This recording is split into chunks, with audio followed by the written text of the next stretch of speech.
মাননীয় পোপ চতুর্দশ লিও বলেছেন, ভেনেজুয়েলার প্রিয় জনগণের মঙ্গলকে অবশ্যই সকল বিবেচনার উপরে প্রাধান্য দিতে হবে।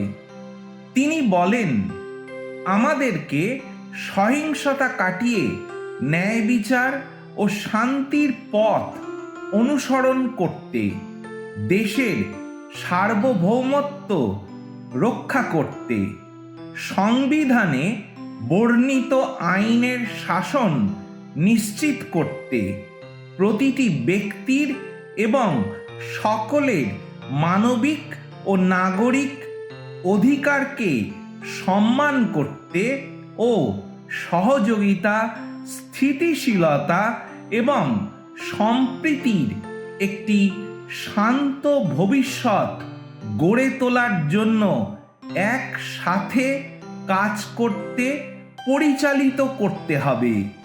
বিশেষ করে কঠিন অর্থনৈতিক পরিস্থিতির কারণে যারা দুর্ভোগে পড়েছে তাদের প্রতি মাননীয় পোপ মহোদয় আহ্বান জানান, আসুন আমরা শান্তির ঈশ্বরের প্রতি বিশ্বাস বজায় রাখি।